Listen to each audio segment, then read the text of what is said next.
This is Justin Blinko. Welcome to Liberty Entrepreneurs Podcast, where we explore how to build freedom through the entrepreneurial process. Today, I speak with Charles Moore. Charles, who also goes by Chuck, is a realtor at Your Castle Real Estate in Denver, Colorado. He is also a founding partner at Gearhart Moore Holdings, LLC, and broker/owner at Capital Works Mortgage. In today's conversation, we talk about getting into the mortgage business, the somewhat shady strategies that Wells Fargo would use to get people to refinance, getting renters to pay for your house and office, developing real estate, why Denver real estate prices have shot up recently, and Chuck's forecast for Denver's real estate future. You can find show notes with links to this and all other interviews at libertyentrepreneurs.com.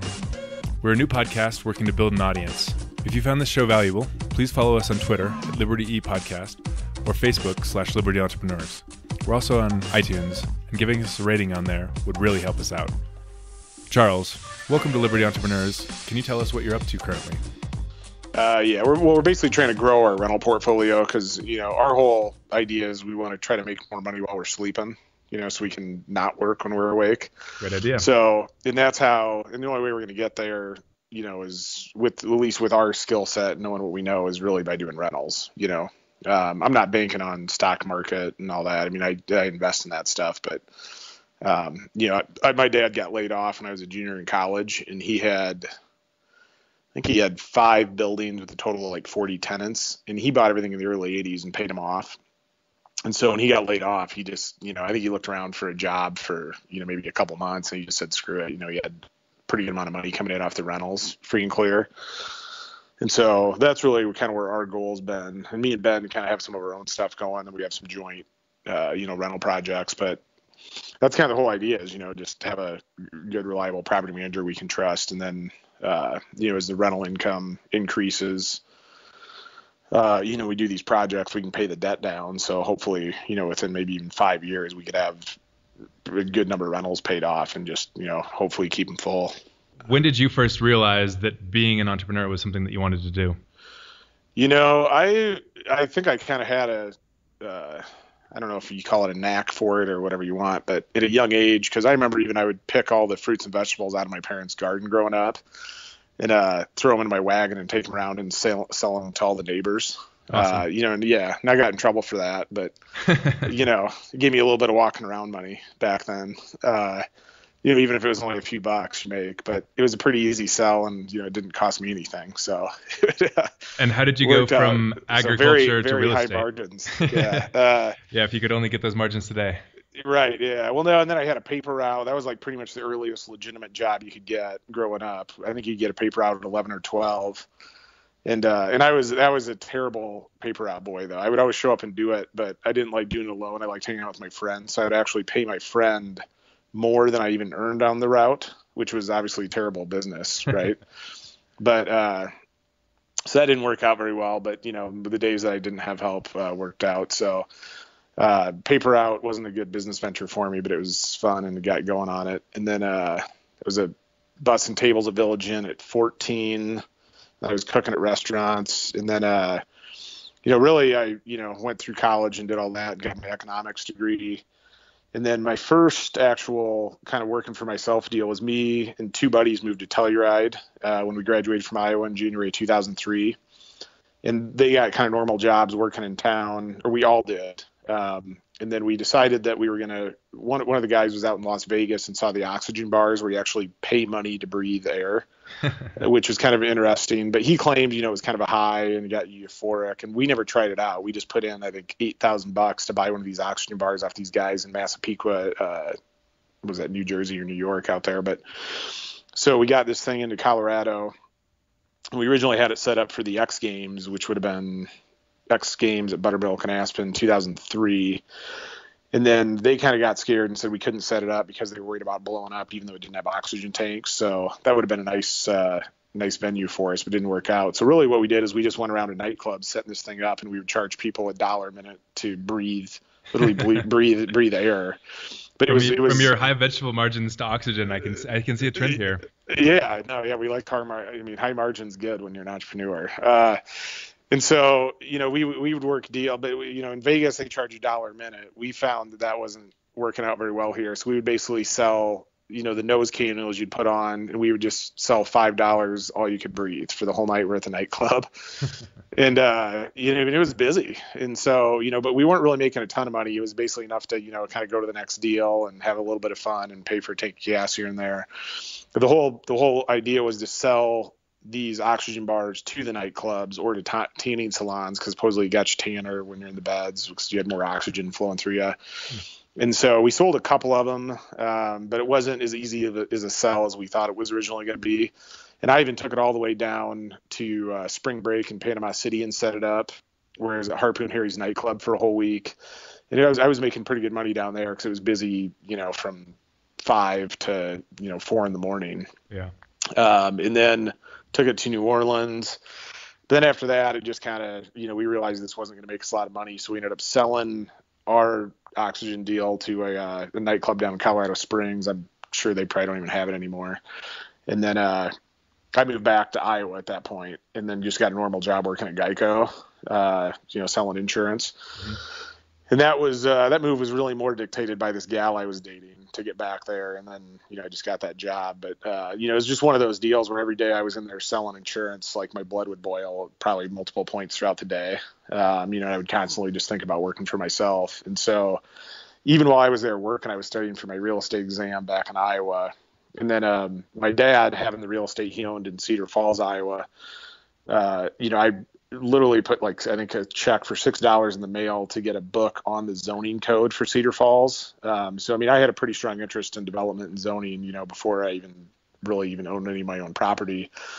So I read that whole zoning book from front to back and tried to talk to my dad and do going highest and best use with some of his real estate. But he's pretty secure and not really open to that, especially for a guy that had never even put a shovel in the ground to build anything yet. So even back then I kind of had pretty strong interest in that kind of line of work. But when I quit Geico, I moved out here and took a job at Wells Fargo doing lending just so I could get moved out here. I actually took a pretty big pay cut for that. And then, I was already in lending, and then I moved into that working I basically went out on my own in May of 2007 to just do mortgages. And back then you didn't have to be licensed. So a lot of guys even selling cars would be selling cars and selling mortgages on the lot too. But, we went through that huge mortgage crisis where, basically if you had a pulse, you could get a mortgage, no money down, stated income, which caused a lot of that fallout, or pretty much all the fallout from that last Great Recession. Yeah. But I stuck with it. I had very low overhead, so I kind of got my knuckles scraped. It was probably the worst time you could get into the mortgage business, but if you could stick with it, I'd like to think I'm a pretty hard worker and I'm a smart guy, but at the end of the day, a lot of it was just timing.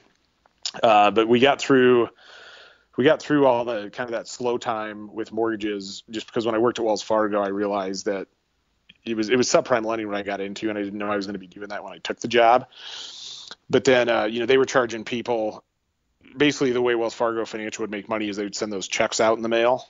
And everybody's got them, where it's like a check for $1,000, and then it says on the back in small print, if you cash it, you owe us, $40 a month for the next 36 months, and it works out to about a 20% loan.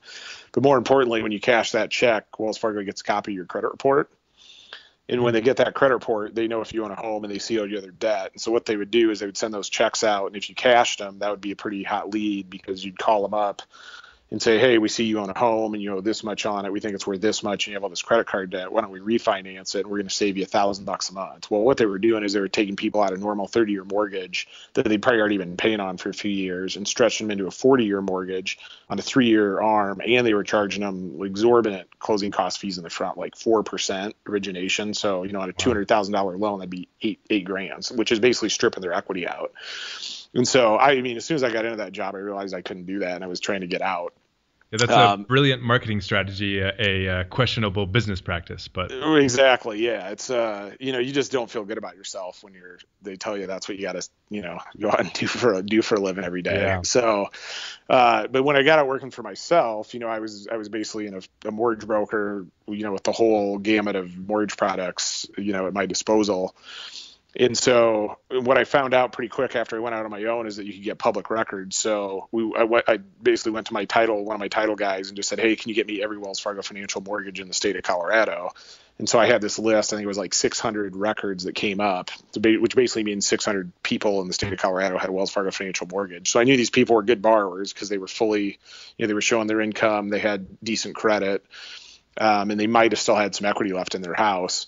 And so we went through, me and Ben, and that's when Ben joined me, and we started going through and just basically cold calling these people and saying, hey, how's your Wells Fargo Financial mortgage working out? And immediately they would just go off on a rant about how much they didn't like that company. And so we were taking these people and putting them in FHA loans because you only needed to have like 2 or 3% equity in your house. So if they were tight, some people had more equity than that, but some people qualified for conventional. But I mean, there was people we were doing a rate and term refinance on, which means we weren't consolidating credit card debt or doing any of that. We were just basically taking their mortgage and refinancing it straight away. We were doing it for, minimal fees and saving people $500-600 a month. But that was a nice little niche for us to be working because you felt good about what you're doing. You were saving people a ton of money. We were making money, staying busy. And then really once the mortgage rates dropped, I think it was December 17th, 2008, they dropped from like 5.75 down to 4.5. And it was just crazy. I mean, I think we locked like 30 loans that first day, which usually we close, we're not a big shop. Usually we do like maybe 100 loans a year. So locking 30 loans in one day is big, especially back then because we weren't doing as much, right? The problem was, lenders went from doing a refinance or purchase in 30 days to like 120 because they just weren't prepared for that kind of volume. But so then we were doing, mortgages, basically, we've been doing them ever since, but we've been pretty much as busy as you wanted to be. And then a lot of other people started getting back in the business and all that. But we decided to start our own mortgage company, like I said, about 2.5 years ago. And it's been really good. We're not trying to grow huge. We're just trying to take care of, basically kind of our customer and referral base. But, we try to really maintain a high level customer service, answering our phone and respond to emails really quickly. And we keep our overhead real low. When you and I met, I was recommended to you word of mouth, and you became my real estate agent and also my mortgage broker. From getting to know you in the years since, I've realized that you have as much business as you want because you've built a business of taking care of clients. But it obviously wasn't always that way, and you've been through a lot of insurance jobs and different places where you're cold calling customers. Do you have any advice? What's the strategy for successfully picking up the phone, talking to someone, and convincing them that you can actually solve their problem? Well, I think some people are probably more talented than me on cold calls. Like, my business partner, Ben, you could probably just give him the white pages and just like a 2-minute rundown and he'll just start calling. For me, I need to have a higher level of confidence if I'm going to call somebody. So, I need to know I'm calling them with a value add, and not just trying to sell them something. So the Wells Fargo Financial was a pretty easy sell because I knew the situation they were in, and I knew I could put them in a lot better situation, and I knew mortgages really well, right? And so for me personally, having a strong knowledge base on whatever you're trying to sell is important, just because it gives me a high level of confidence to talk about it. And you saw the pain that those clients were in from having put some of them in there as an employee at Wells Fargo, so you could kind of say you knew exactly where they were hurting and had a solution to their problem. Yeah. So for me, it was an easy sell, doing that. And then now, we might cold call on development plays where we're targeting a certain zoning code. And so we call somebody up and we just say, hey, we're looking to buy your house based on this zoning, want to give you fair market value. And we don't do a whole lot of that, but for me, it's just easy to cold call if you know what you're talking about. I think as an entrepreneur, you have to be fearful, I guess. I mean, you just naturally are. But, if you have no fear, that's an edge up for sure in being an entrepreneur. Right. And I'm not saying I have that, but, to a certain degree, I guess I do. Yeah. If you weren't born with it, you've learned it over and refined it over a number of jobs and years of doing it. Yeah. Selling oxygen bars, I got the door slammed in my face a lot. Yeah, those people selling oxygen to people that can already breathe is kind of like the analogy to selling ice to an Eskimo. Yeah, I remember I used to drive up and down I-70 and I just go into every little business on all those small towns and tanning salons, bars, and that was a tough sell for sure. Yeah, but that was a good learning experience. Yeah, it was. Yeah, absolutely. So you got your real estate brokerage license. Yeah, it was always in the back of my head. What if rates go back up to where they were at 6, and we don't have a niche like the Wells Fargo Financial thing to sell to? It just always kind of concerned me. So I wanted to kind of broaden what we were doing and, just make sure we had, some other revenue streams.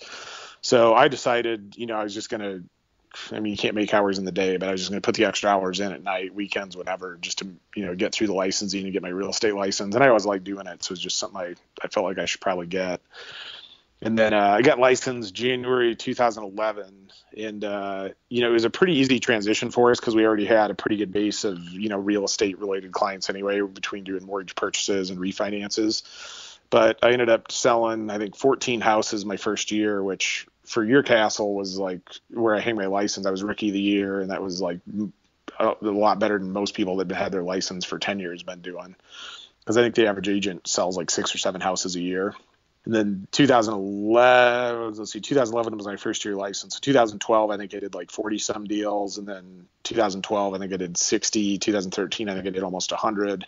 Wow. And then, and then Ben got licensed as well on real estate. So we're basically both licensed mortgage brokers. He handles more of that side of the business.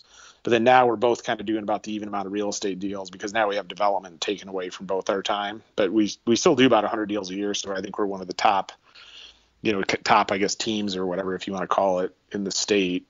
So, we like to think we know what we're doing, and we have pretty good experience just through the, amount of volume that we're doing on deals. Yeah. And then, and that kind of naturally led. It was actually, we got into the development. Kind of when I was trying to do my own house, I always like keeping my overhead low. I think that is being an entrepreneur. That's just a huge piece of it. If you go out and just start getting yourself into high overhead with a super nice house and car and all that, it's just kind of sets you up for disaster if you're going to do a low piece. So, ever since I bought it, my first house in Colorado was over in Capitol Hill, and I bought it for $103,000 in 07, and my payment was $900 a month, and I had a roommate that paid $5, right? So my overhead's $4.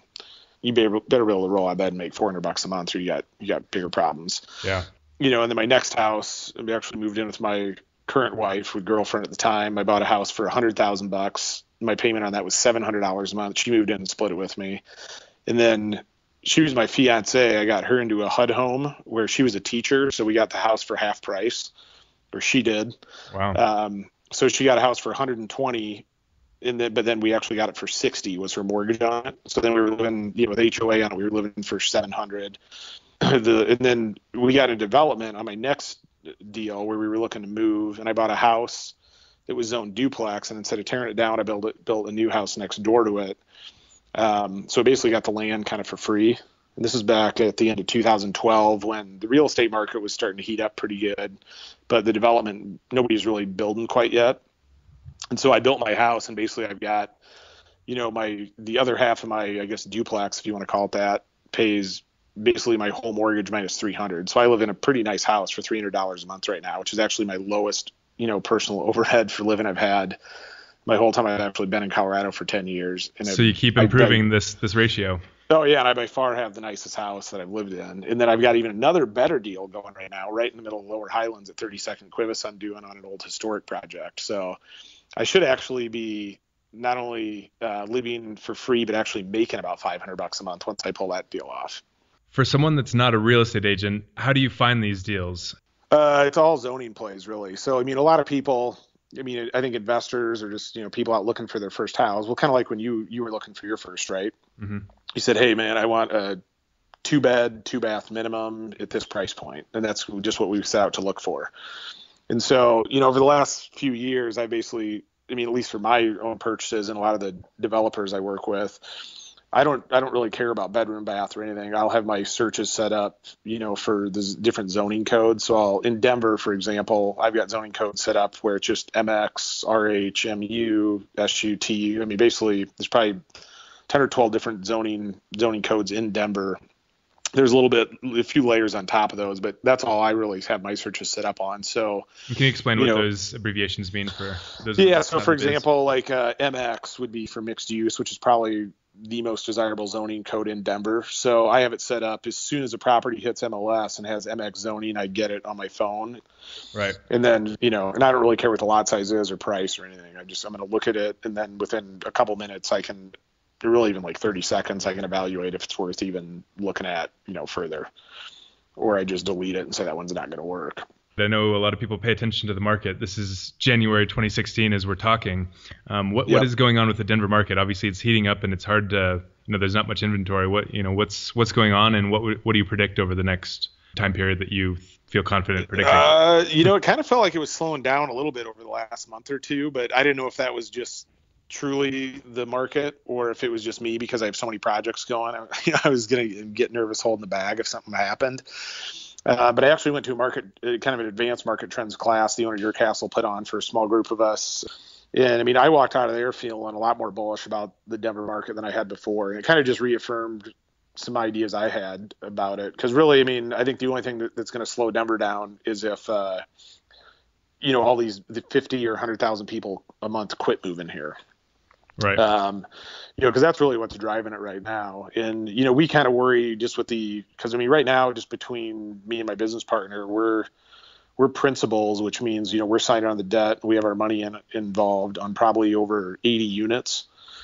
Wow. And then, between me and the developers, the stuff we have going on the developers I work with, I bet we have, I don't have enough, down to an exact number, but I bet it's over 200 units, that we're pretty much planning on delivering through the end of 2017. And, if the market holds up, we'll just continue to buy infill lots and keep stacking on that pipeline. But, so it's a big concern for me because I don't want to wake up one morning and realize I've got all these projects going and not have any buyers left. Yeah, so you're not a real estate agent that's just promoting people to buy because you make the commission. You've got real skin in the game and what happens. Oh, yeah. So Absolutely. You're looking at this very closely. Yeah, and our business model, there's a lot of people out there that, will just go out and start speccing out $600,000-$700,000 townhome units, and that's not really our business model. I like sticking to end products that we can sell for $500,000 or even $450,000 or less, just because, with Denver getting as expensive as it is, $450,000 is actually a pretty affordable price point here anymore. Yeah. Even just for a townhome or, half a duplex. Half a duplex you can't even get for $450,000 really anymore. So it's more like townhome. The thing is land is getting so expensive in Denver. It used to be you could get a duplex lot over in Northwest Denver for, $275,000 or $300,000 just 18 months, maybe 2 years ago. And now they're selling for $450,000. So, as the price of that land goes up, obviously, what goes on the land needs to go up as well. People are worried about like a glut of inventory coming on the market, driving prices down. But I just don't see where that inventory is going to come from. They're not making any more land, obviously. And the land's so expensive that whatever people put on the land, you got to sell at a higher price per square foot. Right. So, I think the only thing that would slow it down would obviously be demand of existing inventory. So, a lot of what's driving this is all these people moving here. I think they said it used to be 50,000 a month, but then there was a number that came out that said like almost 1 million people moved here last year, which really puts that number closer to like 80 or 90 a month.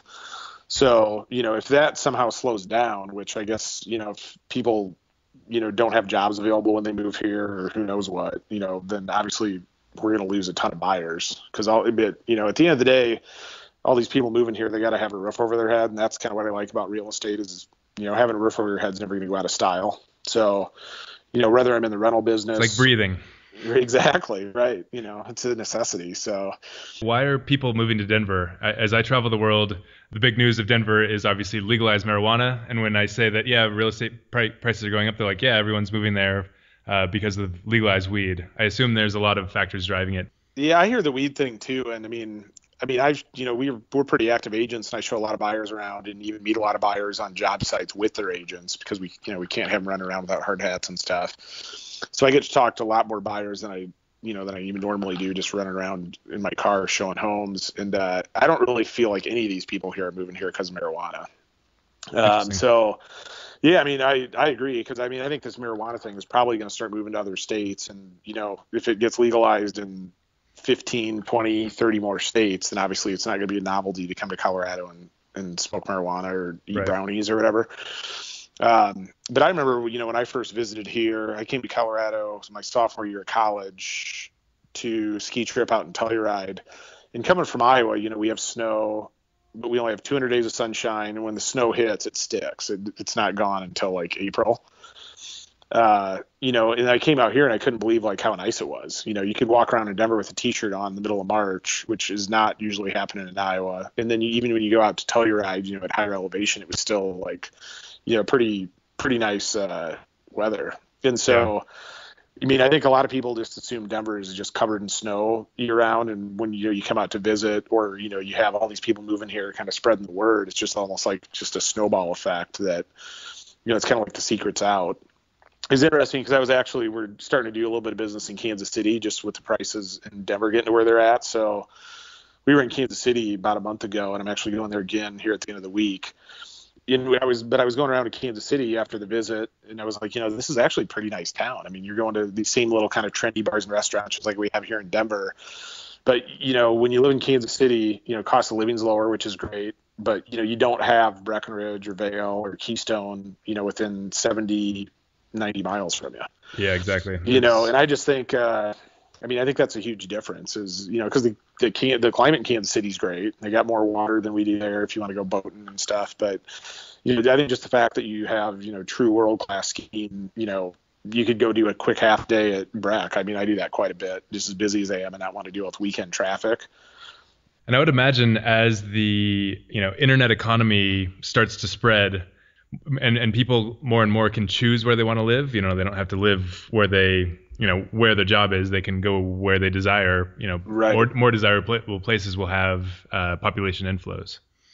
Yeah, I totally agree with you. I mean, it's like, I was mentioned briefly, I don't really go skiing on the weekends that much. So usually I'll just grab another buddy with a flexible schedule that's self-employed, or, kind of whoever can go, if it's just me or one other guy or two, and head up to even A Basin. And, a lot of times people won't even know I'm gone because I can, A Basin doesn't have great cell coverage, as you probably remember, but yeah, you can go to that back Montezuma Bowl and you get great coverage on that chairlift. You almost get, 4G coverage back there. So you can just whip out 10 runs and just hammer out emails and phone calls on your way up the chairlift. Yeah, and nobody even knows you're out of the office, and you grab a beer at, the 6 Alley Bar and you're back in the office by 1 or 2 o'clock. Yeah. Pretty amazing lifestyle. It is, and it's kind of a double-edged sword because it allows you more freedom, during normal business hours, but it also allows people to kind of, kind of encroach on your outside business hours with feeling like it's no big deal. As an entrepreneur, what kind of liberty has that brought into your life? So obviously you're working hard, but have there been drawbacks, and how do you manage all of that? Freedom of technology, I think, is awesome. Just because, even like October, I went down with my wife and kid to Florida, and I don't even think I turned my out of office on the whole time, just because I was, it's nice to set your phone down for a couple hours, and I should probably learn to do that more. But, I would just get up in the morning, and especially be in East Coast time, but then at the same time, it's almost like you never really can take a vacation, because if you have the access there, you feel like you can't turn it off. Yeah. Whereas, I usually go fishing in Canada once a year way up in Northwest Ontario. And I remember the first year I went there, we were all stressed out because we had all these mortgage files going, and we were worried about, what's going to happen, because we didn't have as many people working for us then either. And they were supposed to have satellite internet up there. And then we got up there and it went out like a couple days before we arrived, and they weren't getting the new router in. And so we literally had like no phone, no email in the middle of Northwest Ontario. And so all we had to do was hang out and fish and drink beer for a whole week, which was awesome. And, and we got back to land, back to where we had Wi-Fi in Red Lake, Ontario, and checked our email, and nothing blew up. It wasn't that big of a deal. Yeah. And so it just kind of showed you that, you can disconnect for a week. But now, sure enough, every year I go up there, they have like Wi-Fi through the whole camp now, and you can, FaceTime, and, you got your phone dinging. And it's really, the only time you're truly free is when you're actually out in the boat fishing, and, and your phone doesn't work out there. Right. So sometimes you kind of wish you could go back to, like, I remember my dad, he would come home from work, and he was literally like, 8 to 5, 9 to 5, whatever it was.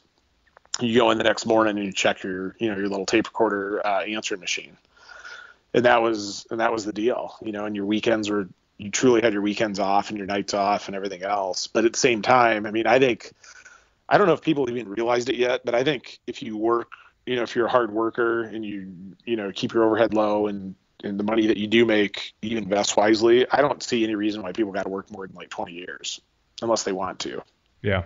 Literally, if as long as everything plays out and there's no huge market catastrophes, I don't see why I couldn't retire in the next like 3 to 5 years. If I want to. I think that'd be kind of boring, to be honest, but I'd still want to do something. If you're not afraid of it and you use it wisely, Yeah, I think everybody could retire a little bit earlier. Can you tell us if you have any stories of mistakes that you've made along the way? So something that you thought was going to go well and then had a learning experience, as they call it. Fortunately, we haven't had too many missteps yet. I think my only regret is maybe not doing it earlier, going out on my own. I spent about 3 years at Geico where I could have been out doing this, but at the same time, I almost wonder, money was so easy to get back then, where if I would have maybe got myself in a bad spot if I'd been out in a big city like Denver, Colorado, with basically just doing no money down loans and buying whatever I felt like it. Right. Yeah, definitely an element of risk when you're talking about Yeah, large assets. And like we just got a permit to build our new office up on Tennyson Street in Berkeley. And, I guess this is an interview, so hopefully I'm not spilling too many beans on our company, but it's, our whole concept there is kind of similar to how I like doing my personal housing is, we're building basically out, multi-unit mixed use project. And, our whole goal is we should be able to sell off the remaining units short of our office itself. And that will actually give us our office for free. So, Wow. Right now we have a pretty affordable office we're at right now, still, kind of down Lower Highlands neighborhood. So good spot. But, Yep. If you can get your business to where you own the building as well, I mean, that just puts you on a whole other level as well. So all of a sudden you start dropping another, it all depends on your business. But for us, if we drop an extra 60 grand to the bottom line because we actually own the building, and can rent out internal space to other loan officers, real estate agents, or even other trades that we work with a lot, like architects, builders, engineers. You actually might make money on your office, which, how many businesses are doing that? Yeah. So that's it just goes back to kind of how I've been trying to structure my own personal, housing overhead. And it should work out well. We got our permit a couple weeks ago, and yeah. Maybe I'm just cheap. I don't know, but it's but it's worked well for me. Since I'm not really that. I'm only 35, so I've got plenty of mistakes to make, but it's been a good business model for me. Yeah, but it seems if you apply that keeping costs low, the mistakes at least will be minimal. So yeah. And I know big companies can't do that. They have to have those huge campuses and other stuff. But yeah, it's even like I see First Bank around town, and they put up all these buildings, commercial buildings with these on these great zonings where they could go 3, 5, 8 stories, and they just put these little 1-story banks on there. Yeah, I've noticed driving around Denver some of those First Banks and just thought like, what a waste of good real estate. Yeah, and because they own their real estate too. It's not like they're leasing from a landlord. And Right. I'm sure they're not the only example in town, but it's like, why would you not put 10 apartments above your First Bank? Yeah, exactly. Because in my opinion, the banking branch will pretty much go away. Obviously you'll need people to do loans and whatnot, but the people depositing money, that can all be done by machines pretty easily. So you got Bitcoin, online banking. No, I agree. It's just, to me, it just seems like kind of, they could have done a little bit more there. But yeah. Can you share with us a tool, hack, or shortcut that helps you succeed? Dropbox was a big game changer. Dropbox. And how do you use Dropbox? Well, it used to be you'd have to like send a file to yourself to get it on another computer. But Dropbox is just great. I can have all my files, whether it's architectural plans or somebody's real estate file or whatever, right on my iPhone, laptop, basically any computer, that I have access to.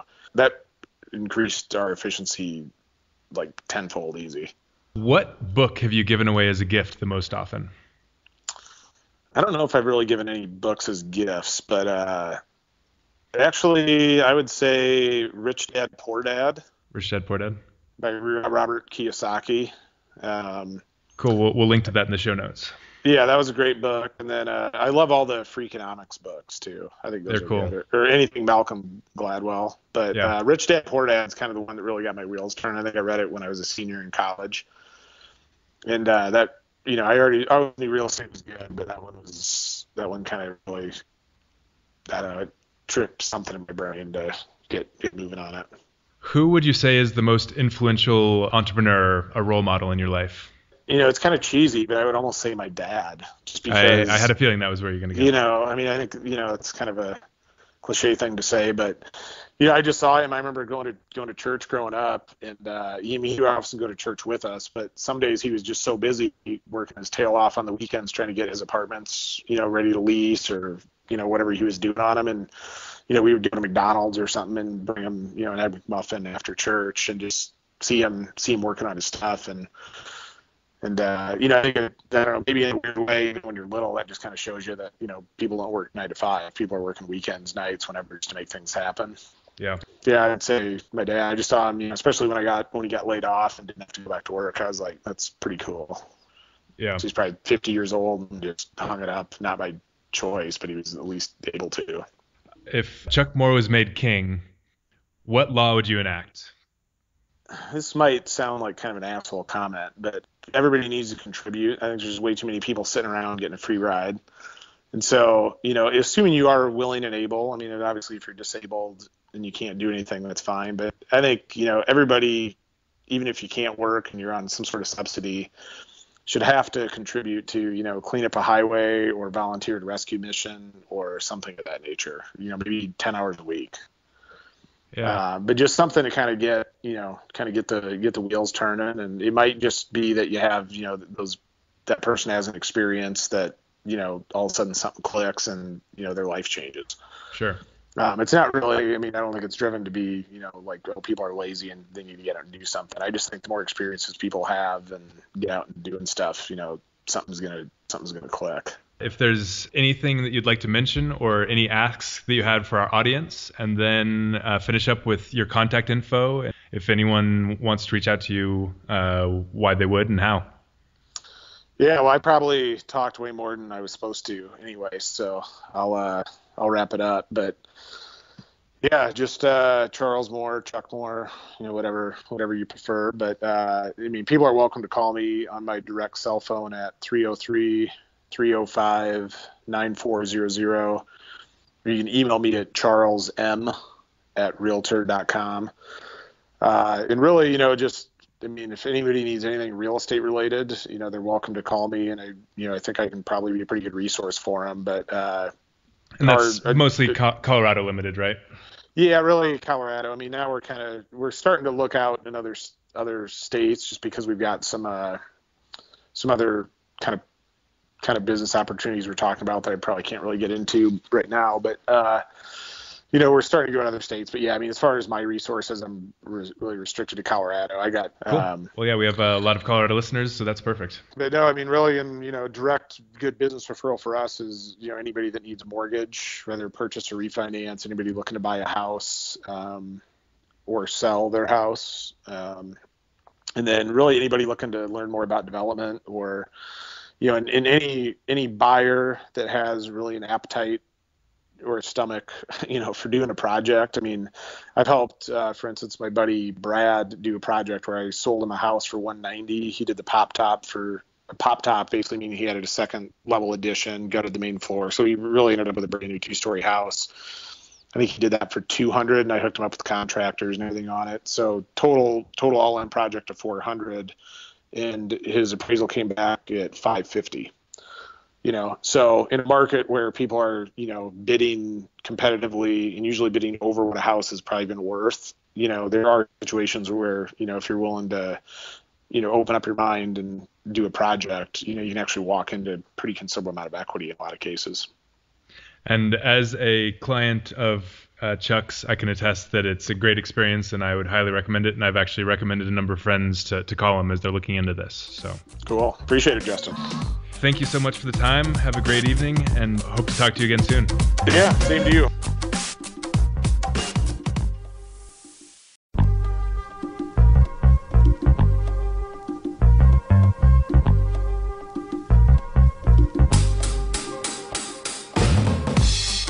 Hi, this is Justin Blinko. Welcome to Liberty Entrepreneurs Podcast, where we explore how to build freedom through the entrepreneurial process. Today, I speak with Charles Moore. Charles, who also goes by Chuck, is a realtor at Your Castle Real Estate in Denver, Colorado. He is also a founding partner at Gearhart Moore Holdings, LLC, and broker/owner at Capital Works Mortgage.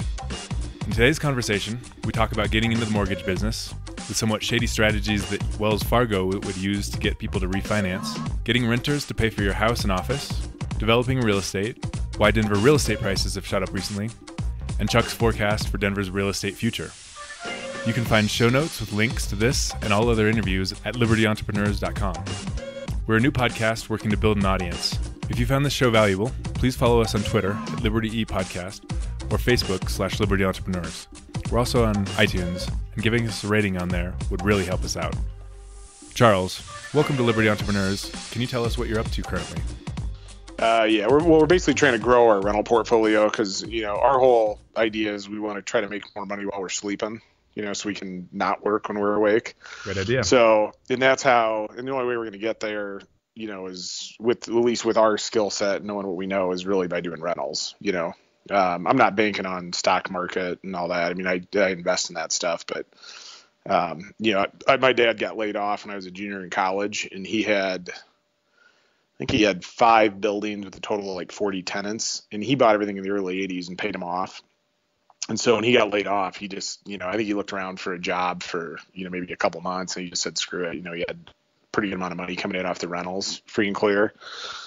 And so that's really kind of where our goal's been. And me and Ben kind of have some of our own stuff going, and we have some joint, rental projects. But that's kind of the whole idea is, just have a good, reliable property manager we can trust. And then, as the rental income increases, we do these projects, we can pay the debt down. So hopefully, within maybe even 5 years, we could have a good number of rentals paid off and just, hopefully keep them full.